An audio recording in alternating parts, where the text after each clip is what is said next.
1996 and 2001, there was no Talibanization in Pakistan. So in other words, the ideology of Taliban had no takers in Pakistan. In fact, in the entire Muslim history, there has never been a theocracy like Taliban. Taliban were a special, the circumstances in Afghanistan created the Taliban. And the circumstances were such that hundreds and thousands of people died after 1989 in the civil war once the Soviets left. And the warlords fought each other and they carved out Afghanistan into their fiefdoms. And in this chaos rose Taliban, not of their religious ideology, because the Mujahideen were considered religious fanatics by the Soviets. So it's not that Taliban replaced some secular regime. They replaced what the Soviets called religious fanatics.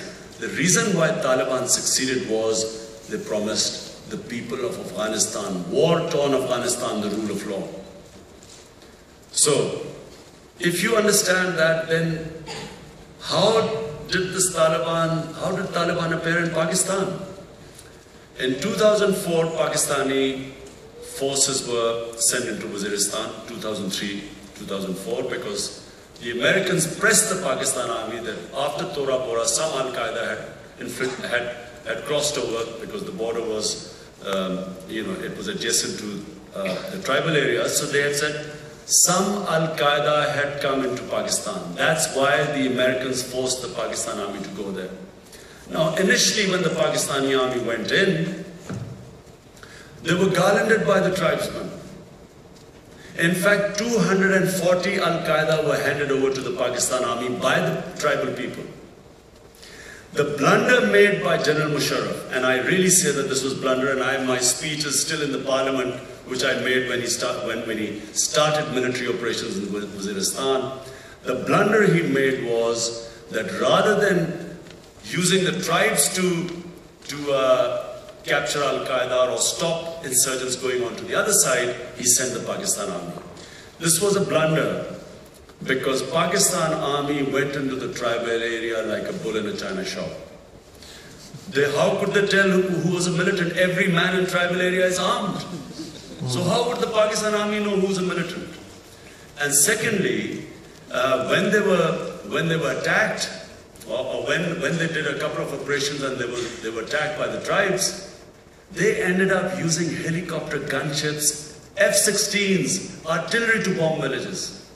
The moment they created collateral damage, that was the beginning of creating what became later on known as the Pakistan Taliban. In other words, it was not ideology that created the Pakistan Taliban.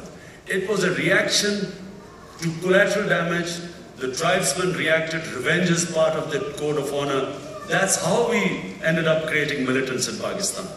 And not many of you know this. 8th February 2004, the tribes of Waziristan were going to sign a pact with the Pakistan government that they would not allow any militants to go from Pakistan, from the tribal areas into Afghanistan. 2004, 9th February, that pact was going to be signed. I've seen that agreement. And unfortunately, there had been an attack on Musharraf, a suicide attack, which he thought was, or they thought was from South Waziristan. And on that basis, on 9th of February, he sent Pakistan army in for military operation. And that was the biggest blunder he committed, because what happened was that those tribes, the Maliks who were willing to sign this agreement with the Pakistan, there was a rebellion against them over the next 6 months. A lot of these Maliks were murdered, killed by the uprising, and soon you had this phenomena of Pakistani Taliban. In fact, 2 years of this madness led to, in 2006 was the first time we heard about the Pakistan Taliban. Now, we're back to this question now, what do we do?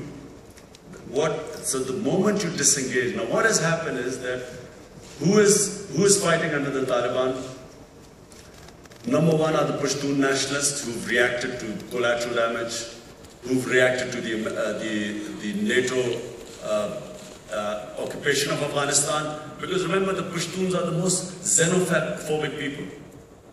Throughout their history, they have fought every invader. The tribes fight each other, but when a foreigner comes, they all get together. So I mean, you just have to look at the history.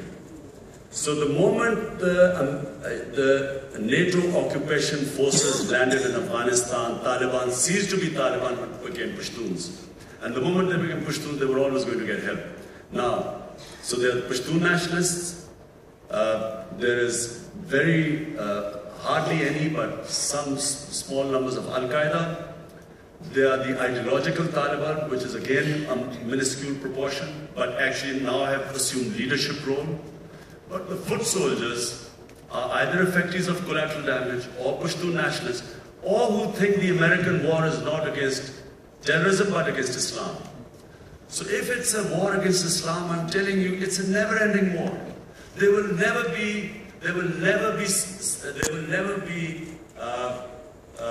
enough people. There will always be enough people who will be willing to die for their religion. So this is a never-ending war.